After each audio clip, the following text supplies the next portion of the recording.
Então, a nossa aula de hoje é sobre assistência técnica e extensão rural.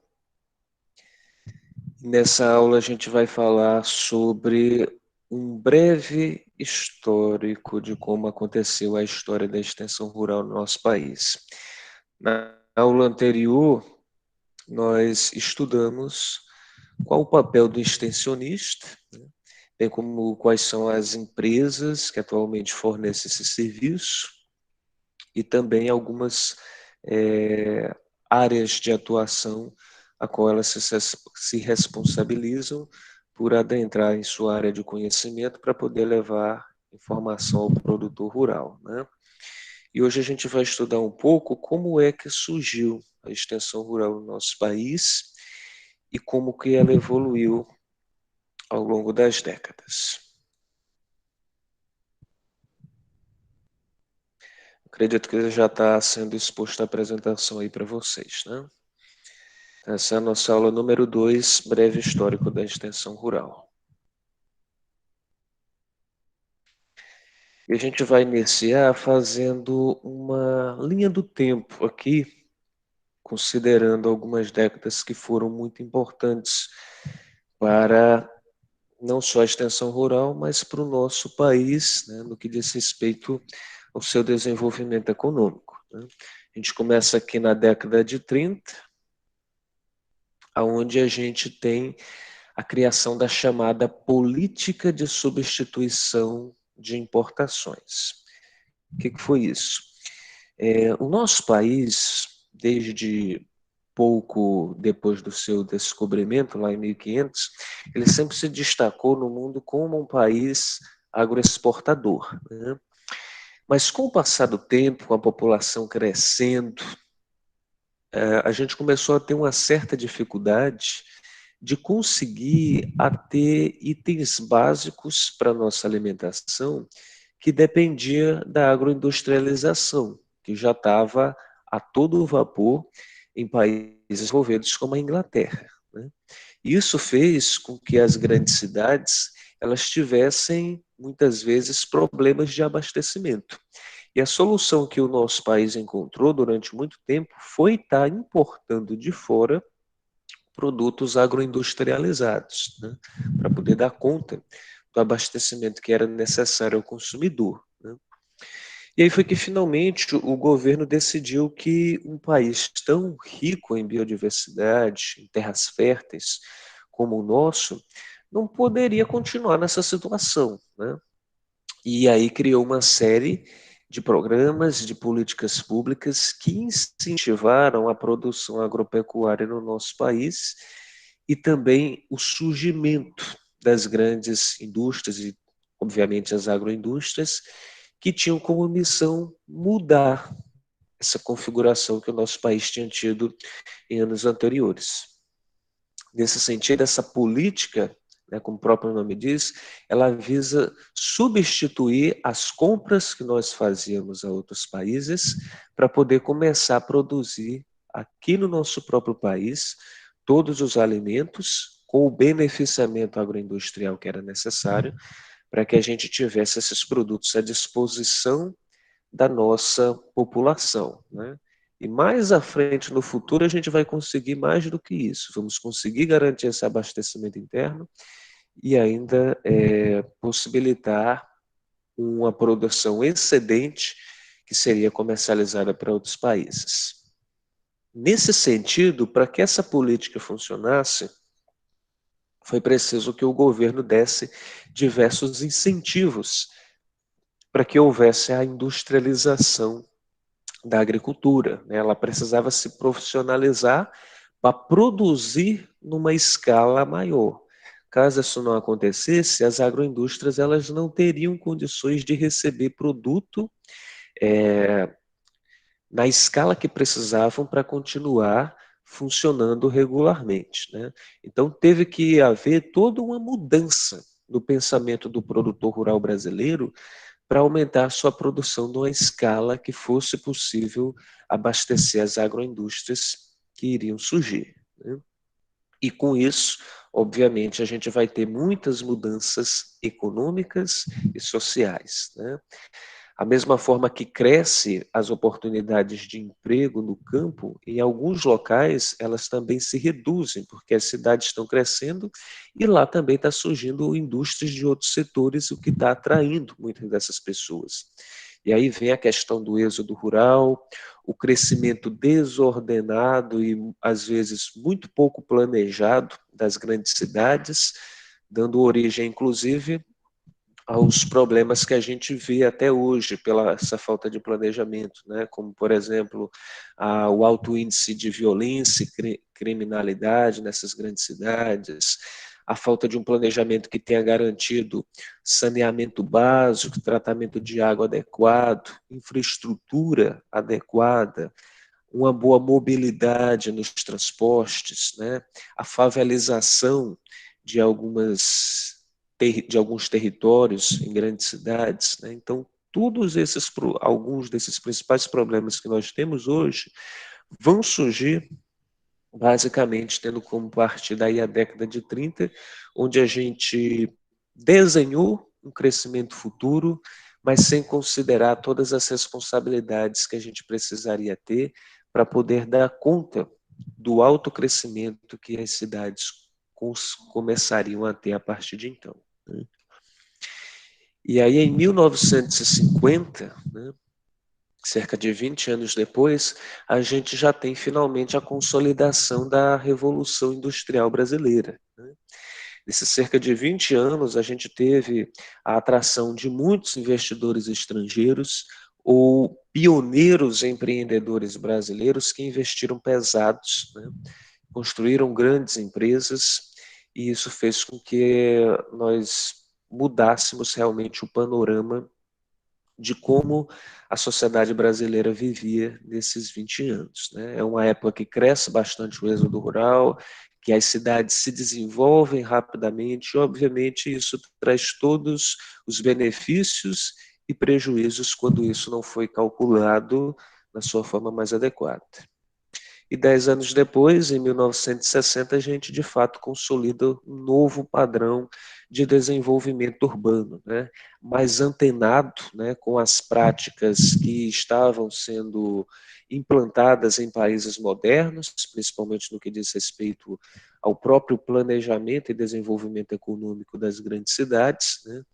Nos fazendo pensar mais, né, em mobilidade urbana, em investimento estrangeiro, em produção e criação de grandes eventos, e obviamente aí o país ele começa a ganhar um destaque maior no cenário internacional, inclusive sendo respeitado, né, pela sua cultura e entre outros aspectos que chamam a atenção dos estrangeiros, como por exemplo, como um país em potencial, né, como expoente do turismo na América Latina, né, onde muitos se interessam por vir conhecer a nossa floresta amazônica, as famosas praias do Rio de Janeiro, né, ou do Nordeste, entre outras situações. Né. A gente começa a caminhar na década de 60 e vai se desenvolvendo todas as situações que são necessárias para nos firmarmos nesse modelo econômico que a gente ainda vive hoje. E aí, no que diz respeito à extensão rural, a gente tem pelo menos 3 períodos históricos que são apontados pela literatura. Né? O primeiro período histórico da extensão rural brasileira seria aí conhecido entre 1948 até 1960, ou seja, pouco depois da implantação da política de substituição das importações até a concretização aí da Revolução Industrial Brasileira. Nesse período, o extensionista ele tinha como função buscar maior produtividade agropecuária, aumentar a renda e diminuir a utilização de mão de obra. Né? Então, a extensão rural surgiu nessa época e ela surgiu com base em uma política muito clara. O governo cede profissionais de extensão rural a produtores rurais que pegam empréstimo dos bancos públicos. e que pegam esse empréstimo, obviamente, para investir no setor rural, né? Já que era isso que era interesse do governo, fazer com que o produtor rural produzisse mais, de forma a abastecer as agroindústrias, e isso contribuísse para que a gente parasse de depender de países estrangeiros para a compra de alimentos básicos, né? Então, dessa forma, só recebia extensão rural quem fosse cliente do banco público, né, e que pegasse esse dinheiro que hoje a gente chama de crédito rural, que é o dinheiro do governo destinado a investimento no setor agropecuário.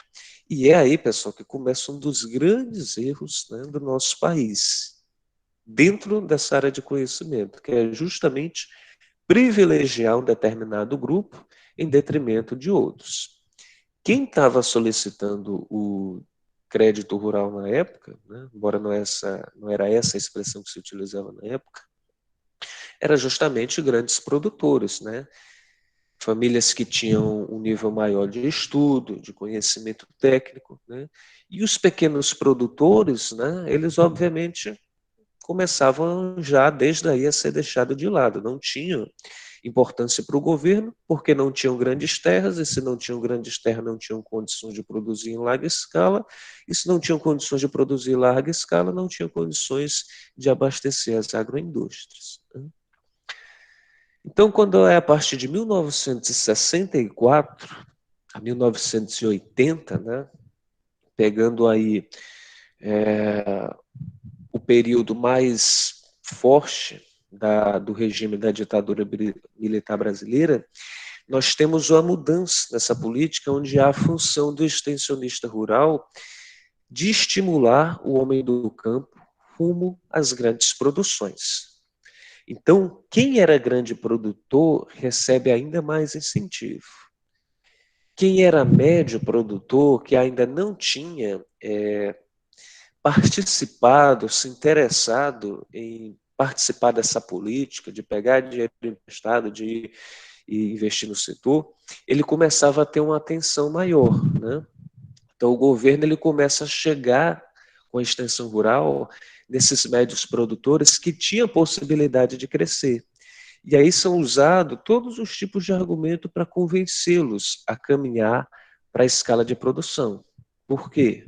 Porque as agroindústrias começavam a aumentar a sua capacidade de produzir, inclusive agora com potencial de exportar para fora. Mas para isso precisavam de produto, né?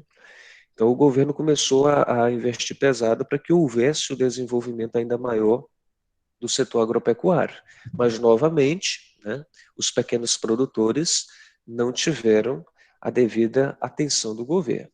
Então, continuava recebendo a extensão rural quem utilizava-se do empréstimo do crédito rural.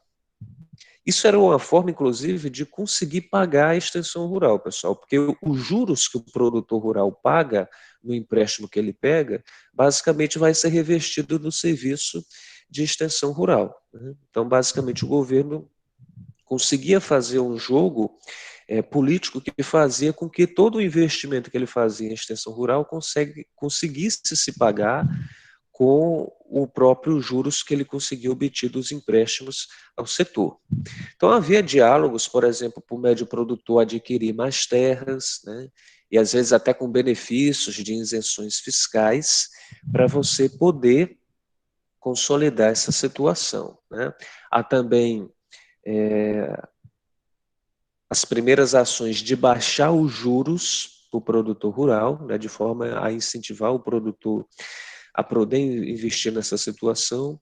Então, há um movimento muito mais forte de conseguir agregar os médios produtores a participar dessa situação, porque o país começa a crescer bastante nesse campo da industrialização, mas isso faz também com que seja necessário o governo tomar ações que garantam com que isso aconteça. Então, por exemplo, o investidor estrangeiro quer montar uma agroindústria aqui porque ele vê potencial, mas não tem mão de obra, né? O governo faz parceria com as universidades para fazer cursos, para treinar pessoal, para poder elaborar as máquinas, para poder capacitar o pessoal que vai mexer com essas máquinas. e aí, obviamente, construir toda a estrutura que é necessário para poder fazer isso acontecer. Esse do período é o que a gente chama na literatura de modelo produtivista, ou seja, o modelo de extensão rural que foi voltado objetivamente para poder otimizar a produção agropecuária brasileira com vista à agroindustrialização e, consequentemente, à exportação, que vai se consolidar lá na década de 90. Né? Então, o modelo produtivista, o segundo período da extensão rural brasileira, ele fica basicamente representado assim. Um forte investimento do governo para trazer e implantar mais agroindústrias, né? E para isso ele utiliza de incentivos fiscais para que empreendedores, seja nacionais ou estrangeiros, venham para o país e construam suas agroindústrias, sendo isentos de diversos impostos, tanto federais quanto estaduais e às vezes municipais, né? Fazendo parcerias também com as universidades para oferecer os cursos de capacitação para que se tivesse profissionais que conseguissem construir todo o maquinário que a agroindústria precisaria, e também para as indústrias para a agricultura. Que indústrias são essas? As indústrias que construíram máquinas, equipamentos e implementos para a agropecuária. Que isso era novidade, né? Foi depois da Segunda Guerra Mundial, e aí já mais se aproximando dos anos 60, que começa a chamada Revolução Verde, né? Que a tecnologia ela começa a ir para o campo, né? Surge o trator, surge diversos maquinários agrícolas que vão ajudar o homem do campo a ser mais produtivo e principalmente, né, a criação dos primeiros produtos químicos, ou chamados agrotóxicos, que vão fazer uma verdadeira revolução no que diz respeito a aspectos mais produtivos. Só que aqui nós também não tínhamos indústria que produzisse esse maquinário agrícola e esses insumos. Né? Então, o governo novamente faz uma política muito forte para trazer investidores, né, que vão criar essas indústrias e vão garantir os insumos que são necessários para os produtores rurais conseguirem produzir em grande escala. E, obviamente, aumentando o dinheiro que era disponibilizado para esses produtores, né, baixando os juros, incentivando que eles comprassem mais terra, contratassem mais pessoal e, obviamente, fazendo com que o modelo produtivista ele tivesse o efeito a qual foi desenhado. Né? Fazer com que o Brasil crescesse realmente nesse setor de uma forma muito acelerada. E por ser muito acelerada, obviamente, teve os seus problemas também. Né? O que a gente poderia citar de mais notório seria a produção de uma forma pouco planejada, o que derivou em dois principais problemas, né? A perda da qualidade dos produtos. E isso vem principalmente pela introdução de hormônios, né, nos animais, como, por exemplo, suínos e frangos, né, que anos à frente pesquisas vão comprovar que é um produto muito perigoso para a saúde humana e conforme a gente estudou no semestre passado, hoje a legislação brasileira ela proíbe a utilização desse produto no desenvolvimento e na alimentação de animais que são voltados para o consumo humano. Né? E também pela utilização dos produtos agrotóxicos sem o devido acompanhamento técnico, que faz com que haja, obviamente, bastante contaminação, obviamente, da população que consome esses produtos, né? Que ao longo do tempo, novamente, a ciência faz com que haja estudos mais aprofundados e vá se diminuindo o uso, havendo um acompanhamento melhor para que as informações aos produtores rurais façam com que esse produto seja utilizado na quantidade adequada, né? Mas que, infelizmente, em alguns casos do nosso país, a gente ainda encontra esse problema. Né? De forma que melhoramos bastante dessa década de 70, 80 até os dias atuais em relação a esses problemas, né? E obviamente continuamos a otimizar o processo de crescimento.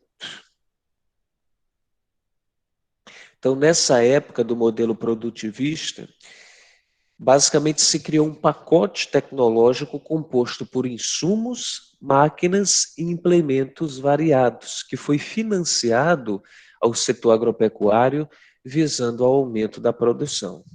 E aqui tem um detalhe muito importante, pessoal, né? Porque para muitas pessoas, né, infelizmente, que não têm a preocupação de estudar e de checar bem os fatos e a história, para algumas pessoas é por isso que há a interpretação errônea de que o agronegócio é apenas voltado ao grande produtor, à utilização de tecnologia de ponta e produção de monocultura e utilização em larga escala de produtos químicos. É justamente com base no que aconteceu no modelo produtivista, né? Por ter sido um fato muito notório desse crescimento acelerado, em alguns aspectos irresponsáveis, de como a agricultura ela foi incentivada no nosso país, alguns profissionais, né, acabam citando o período do modelo produtivista como se ele fosse o agronegócio em si, né? Esse tivesse sido a implantação do agronegócio e esse seria todas as características do agronegócio. A gente precisa lembrar, conforme a gente vem estudando desde o primeiro ano, que não, né? O agronegócio ele não se restringe a médio e grande produtor, ele abrange sim o pequeno produtor, inclusive o agricultor familiar, se ele comercializa os seus produtos agropecuários, que ele não está pautado apenas na monocultura, que ele não está pautado apenas na utilização de produtos químicos, muito pelo contrário, se incentiva bastante a utilização também de agriculturas alternativas, como a orgânica, a agroecológica,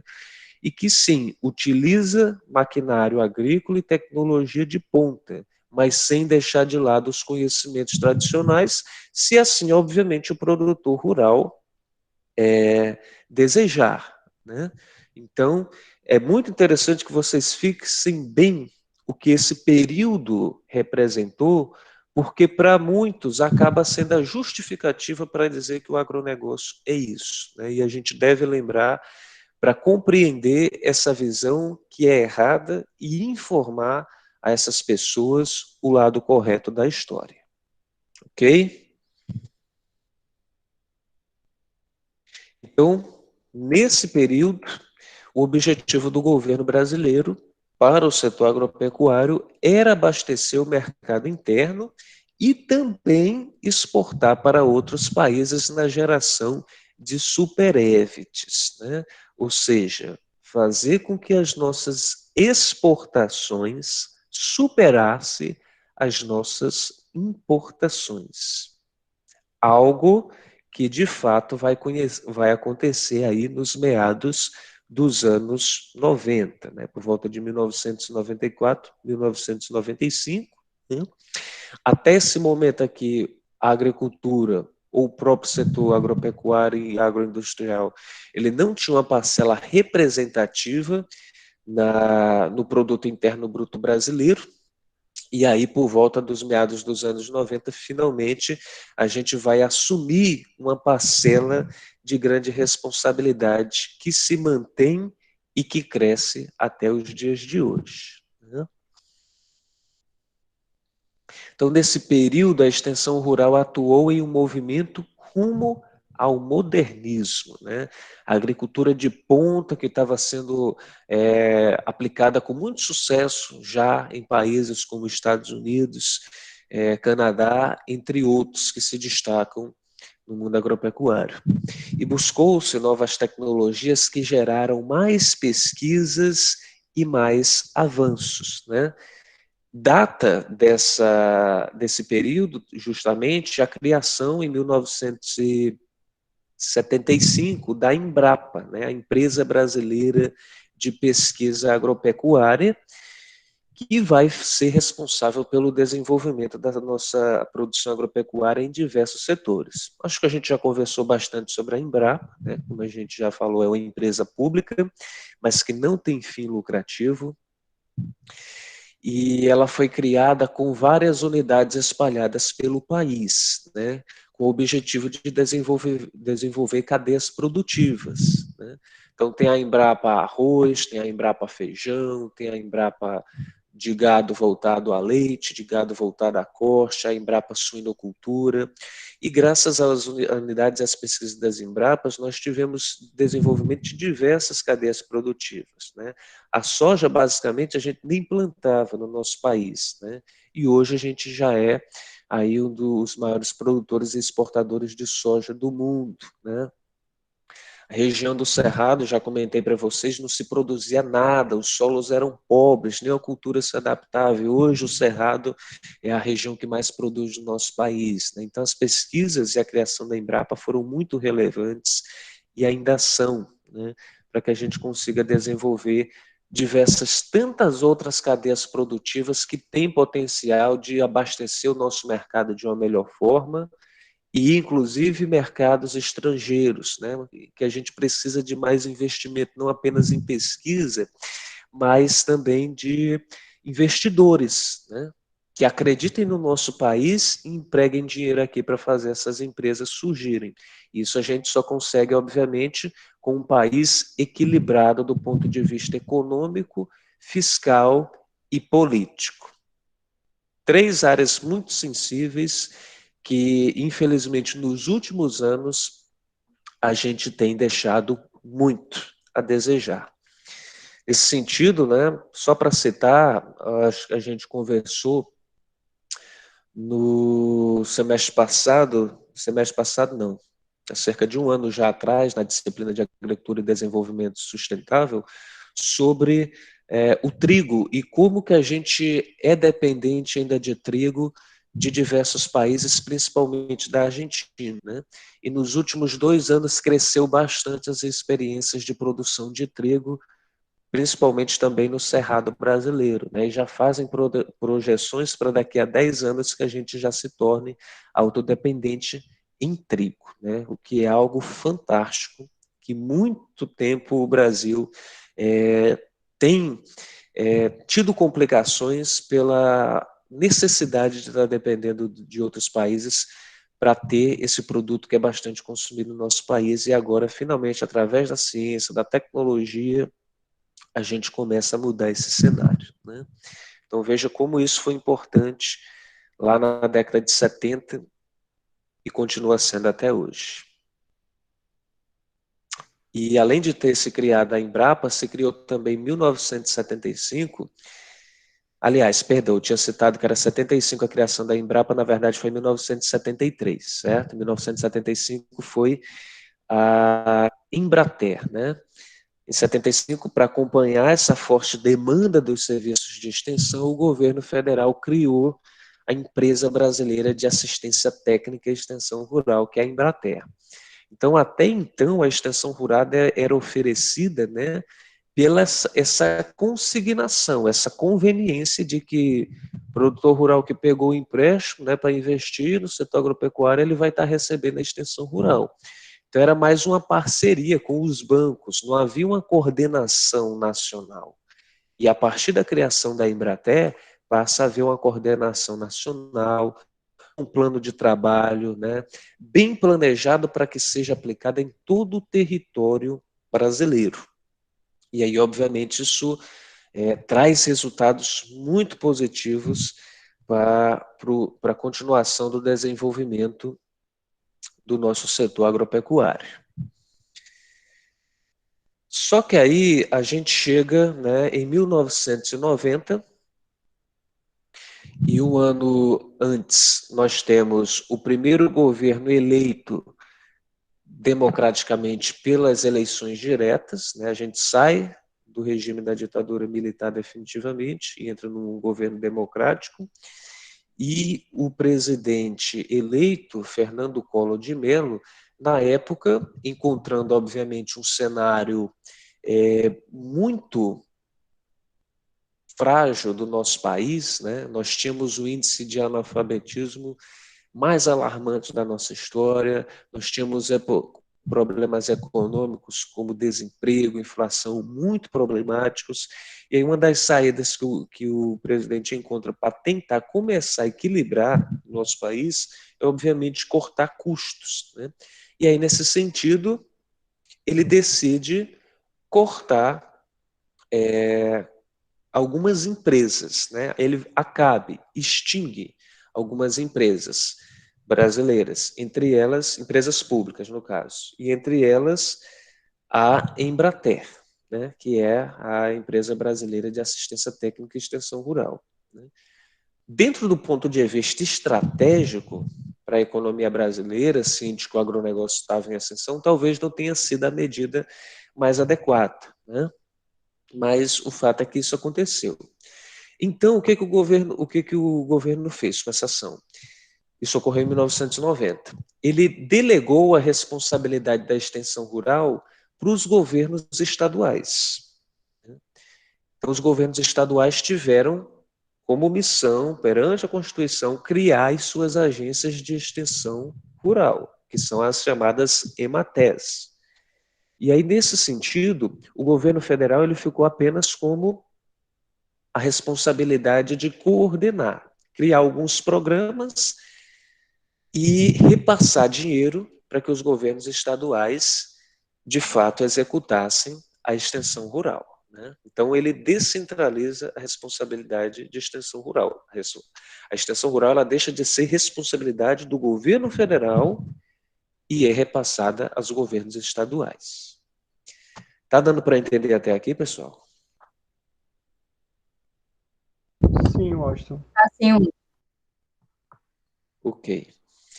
E aí, nesse sentido, o terceiro P, pode-se dizer que a extensão rural, desde 1990 até 2003, ela ficou como se fosse banho-maria, né? Ela existia porque tinha que existir. Tinha governos estaduais que foram muito eficientes, né? Como, por exemplo, os da região sul, onde tem Santa Catarina, por exemplo, que além da sua agência de extensão rural, criou a sua empresa de pesquisa agropecuária, que é como se fosse a sua própria Embrapa, que trabalha junto com a empresa de extensão rural. E aí não é à toa que os 3 estados da região sul têm uma representação tão grande no agronegócio brasileiro como nós estudamos na disciplina de Agricultura e Desenvolvimento Sustentável, né? Sendo responsável por números expressivos de diversas cadeias produtivas, porque levaram a sério a extensão rural e também a pesquisa, né? E aí, nesse sentido, enquanto estados como eles se destacaram, outros, né, nós tínhamos na condição mais precária, principalmente os que funcionavam dos estados da região norte, né? Prédios deficitários, visitas técnicas que não aconteciam aos produtores rurais ou que privilegiavam apenas um grupo de determinadas pessoas. Então, isso começou a ser enxergado como um grande problema, né? A extensão rural brasileira, basicamente, não existia da forma a qual a população e a potencialidade de desenvolvimento das cadeias produtivas exigia. E isso começa a mudar no chamado terceiro período da extensão rural, que para alguns é de 2003 a 2014, e para outros a gente ainda está vivendo, seria de 2003 até os dias atuais, né? Então, o que aconteceu? Em 2003, se assume, né, um governo populista, através do governo do ex-presidente Luiz Inácio Lula da Silva, né, onde se levanta bastante essa bandeira de olhar para as minorias e dar atenção para que esses possam também se desenvolver, né? E aí, dentre as diversas camadas da sociedade, o produtor rural, o pequeno produtor rural, o agricultor familiar, diferente dos outros períodos históricos, ele finalmente começa a ser enxergado e são criadas políticas públicas para que ele consiga se desenvolver. Nessa época, o agronegócio ele tem 2 ministérios voltados ao seu acompanhamento, que é o Ministério da Agricultura, Pecuária e Abastecimento, que existe até hoje, e o Ministério do Desenvolvimento Agrário, que é esse justamente que vai ficar responsável pelas principais ações voltadas ao pequeno produtor rural e também para o médio e para o grande produtor, de certa forma, né? Então, esse Ministério do Desenvolvimento Agrário tem o Departamento de Assistência Técnica e Extensão Rural, o DATER, que assumiu toda a coordenação de políticas e programas para o desenvolvimento rural sustentável, né? Então, por que o DATER foi tão importante? Porque o foco dele foi considerar o agronegócio como um todo, né? Começa aí uma série de liberação por crédito rural, o dinheiro destinado ao desenvolvimento do agronegócio, numa escala que é crescente até hoje, né? A cada ano aumenta-se o valor que é destinado para financiar o setor rural. Mas são criados também programas muito relevantes que ajudam principalmente o médio e o pequeno produtor, como, por exemplo, programa que financia tratores, colhedeiras, entre outras maquinárias agrícolas, para esse pessoal que tinha que pagar juros mais baixos e ter prazos de pagamento mais curto, mais longo, aliás. É criado programas como o Brasil Sem Miséria, que tem foco em famílias com vulnerabilidade social, ou seja, com baixa escolaridade, que não tem emprego, que passa fome, mas que tem um terreno que possa ser desenvolvido algo, que ele possa produzir e se manter, e que ele precisa de conhecimento técnico para poder chegar a essa situação, né? É criado o PRONAF, o Programa Nacional de Fortalecimento da Agricultura Familiar. É criado o Programa de Aquisição de Alimentos, né, visando, através de uma lei, que compras governamentais, como, por exemplo, a alimentação de escolas e de hospitais, pelo menos uma determinada parte seja comprado prioritariamente de pequenos produtores, de forma que você dê condições desses agricultores familiares conseguir se inserir no mercado e ter uma compra certa. Então, de certa forma, foi uma ação que mudou muito, né? Tá prestes a completar aí 20 anos, né? Mas a criação desse departamento realmente foi uma grande revolução, porque pela primeira vez na história da extensão rural brasileira se enxergou quem mais precisava e quem dá uma contribuição muito grande também para o agronegócio brasileiro. Porque se o grande e o médio é responsável por um número expressivo no PIB e nas nossas exportações, o pequeno produtor ainda é responsável por abastecer 70% do nosso mercado interno, né? Então, ele precisava de condições para poder melhorar suas condições de vida e de trabalho, né? Então, esse programa foi muito importante por isso. Só que em 2013, né, já no governo da ex-presidente Dilma Rousseff, nessa discussão de que a extensão rural ainda precisa melhorar, inclusive se propondo que se tenha cursos a nível técnico e de faculdades de extensão rural, para que não coloque qualquer profissional de ciências agrárias, mas se tenha definitivamente um profissional formado para trabalhar nessa área, a ex-presidente Dilma cria um projeto de lei em 2013 e em 2014 assina um decreto que cria a ANATER, a Agência Nacional de Assistência Técnica e Extensão Rural, que vem a ser o que seria a Embrater, né? Então, assim, quando o DATER foi criado, isso não tirou a responsabilidade dos governos estaduais. O governo estadual continuou sendo responsável pela extensão rural. Mas, a partir de 2003, quem coordenava os principais programas de extensão rural foi o governo federal. Ele criava o programa, capacitava as agências estaduais e as agências de extensão rural colocava em execução, né? E aí, com a criação da Anatel, inicialmente o que foi pensado foi que a Anatel agora seria o que foi a Embratel, ela assumiria a responsabilidade, mas isso acabou não acontecendo. novamente, o decreto de criação foi institucionalizado em 2014, né? E aí, nesse período de 2014, começa todos os problemas no governo Dilma que vão desembocar no seu impeachment em 2016, e durante todo esse período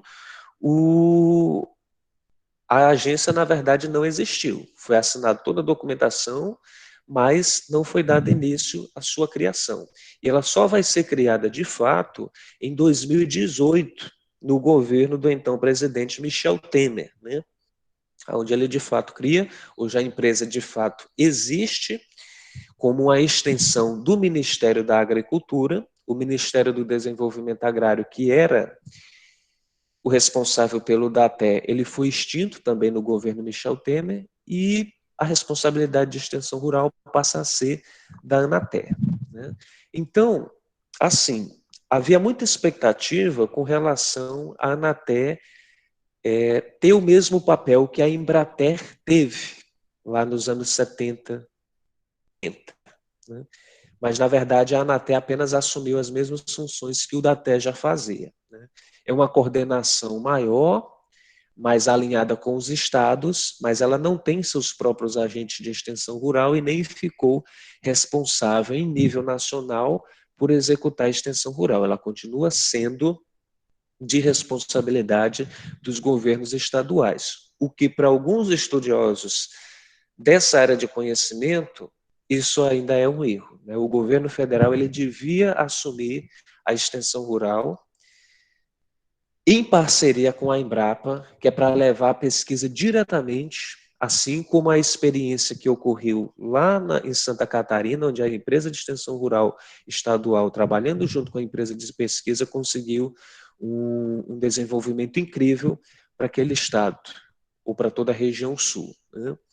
Mas esse não é o pensamento que se teve do então governo do Michel Temer, até porque não foi esclarecido quando o decreto foi criado lá no governo Dilma, e pelo governo Bolsonaro, né, não foi apresentada nenhuma situação que modificasse também essa estratégia de como que seria desenhado os caminhos da extensão rural, né? Possa ser que no futuro isso venha a acontecer, né? Assim como a proposta da criação de cursos para formação de técnicos de extensão rural também possa vir, quem sabe, acontecer no futuro. Então, basicamente, nós temos esses três principais períodos, né? Esse terceiro mais relevante, e como eu coloquei, para alguns encerrou em 2014 e a gente está vivendo ou prestes a viver um novo, o que poderia ser inclusive o período da digitalização da agricultura, mas para alguns a gente ainda está vivendo esse mesmo período desde 2013. Então, a extensão rural nos dias de hoje é um serviço de assistência técnica e extensão rural que consiste em visitas técnicas que visam as identificações de todas as condições, os entraves e as potencialidades de cada agropecuarista. Até ela passou a desenvolver diversos setores como pedagogia, psicologia, assistência social e administração, ou seja, o técnico de extensão rural ele tem que desenvolver conceitos de pedagogia, porque ele tem que entender como aplicar os seus conhecimentos, explicar, aliás, seus conhecimentos de uma forma que o produtor rural entenda, né? Ele tem que entender de psicologia, porque ele tem que lidar com diversos tipos de produtor rurais, com diversas personalidades. Então, ele tem que ter uma capacidade de argumentação e de compreensão do outro que exige bastante. De assistência social, porque ele tem que ter preocupações além do aspecto produtivo. Ele tem que levar informações de saúde, por exemplo, né? Um bom exemplo é em relação à pandemia, né?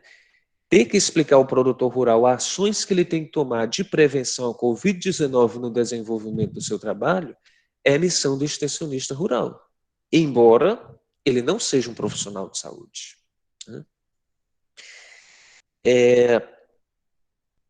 E a administração, obviamente, com relação a conhecimentos de gestão que ele tem que passar ao produtor rural, entre diversas outras. Ou seja, O extensionista rural ele tem que ter, de fato, uma visão de 360 graus em relação ao produtor rural. Ele tem que saber de todas as áreas. Tem que saber se o filho do produtor rural está indo à escola e, se não, incentivar o produtor rural a ir. Tem que saber se está acontecendo alguma situação de problema de saúde, né? E se tiver, orientar o produtor a como resolver isso. Então, vai muito mais além da produção agropecuária hoje. E é por isso que se bate tanto nessa tecla, que não tem como tu pegar um técnico em fruticultura, um técnico em agropecuária, em aquicultura, e colocar para esse profissional que obviamente estudou, fez um curso, mas ele não tem conhecimento nessas diversas áreas que ele precisa. Ele precisa ser capacitado antes para saber lidar, de certa forma, de uma forma que o produtor rural sinta confiança de que ele entende sobre o que ele está falando e que, obviamente, o trabalho seja executado da forma como está previsto na lei, dentro dessas áreas de conhecimento, que, obviamente, se você não treinar o profissional, dificilmente você vai ver isso acontecer. E, atualmente, a Anater, né, ela coordena trabalhos específicos no âmbito assistencial agrícola, né? Ela coordena trabalhos, programas que são repassados para as EMATES, que são as empresas de extensão rural dos estados, e estas os repassam a todos os seus municípios, né? Ou pelo menos é assim que deveria ser.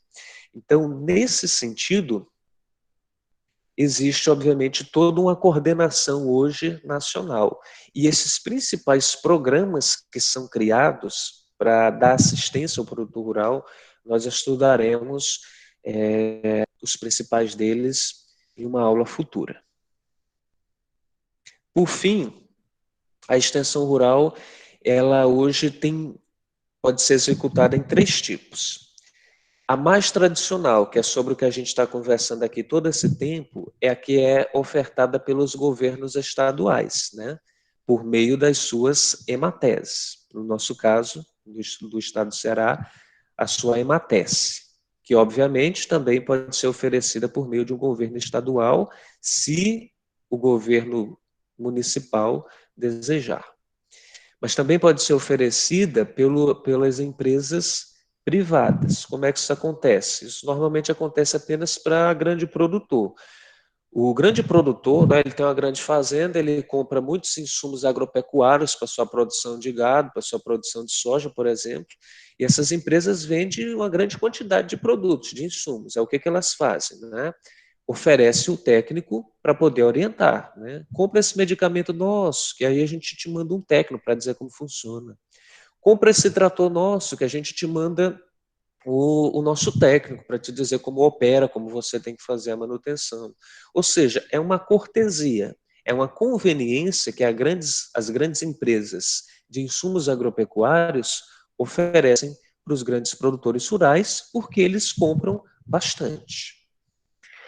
E a extensão rural, de forma requisitada, é a extensão rural particular, né? É a consultoria, que a gente chama.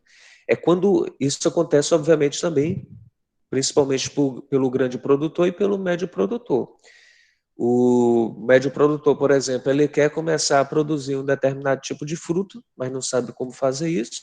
Ele contrata um escritório de consultoria e o escritório vai mandar um profissional, né, que vai fazer o serviço de extensão, vai dar todas as informações de como é que ele deve fazer para desenvolver essa cadeia produtiva, né? Então, esses são os 3 tipos de extensão rural que nós temos hoje no nosso país, né? Sendo que o principal, o nosso foco a ser estudado, é esse primeiro. Pessoal, alguma dúvida? Está tudo claro? Principalmente essa diferenciação entre os 3 tipos de extensão rural. Sim, Washington. Repete a requisitada, Washington. A requisitada é a extensão rural particular, né? Normalmente é o produtor e o pequeno produtor que tem acesso a ela, né? Por exemplo, determinado produtor quer investir numa cadeia produtiva não sabe como fazer. Ele contrata um escritório, uma consultoria, que vai ensinar ele como fazer, ou seja, vai oferecer o serviço que a extensão pública deveria oferecer. Só que esse produtor rural, ou ele não confia na extensão rural pública, ou ele não tem acesso a ela, ou ele prefere pagar por um profissional que é mais qualificado, né? Então, a requisitada é a extensão rural privada, que é oferecido por empresas e que cobram por esse serviço, o que é algo que não acontece na extensão rural pública, né? E normalmente é bastante caro, né? O serviço de extensão rural requisitado, particular, normalmente é um serviço bastante caro, e por isso que normalmente só é contratado por médios e grandes produtores. Ok. Melhorou a situação? Melhorou sim. Ok. Pessoal, foi muita informação, né? Foi uma porrada de informações históricas, mas eu espero que tenha dado para compreender bem, né? Novamente, mais tarde vai ser disponibilizado o vídeo da aula, quem quiser rever, assim como os slides. E eu vou disponibilizar também um vídeo complementar sobre o terceiro período histórico, tá? Esse vídeo é governamental, então vocês olhem com uma visão muito crítica, né, porque não é apenas coisas positivas que teve, mas é interessante para ver as ações que ocorreram e entender por que ele foi tão importante, né, para a história da extensão rural brasileira. E aí, qualquer coisa, a gente conversa na próxima aula, tá? Deixa eu disponibilizar aqui o link para a frequência de vocês. Já está disponível aí no chat. Daqui a pouco a gente se encontra novamente na aula de Projetos Empreendedorismo Rural. Até logo.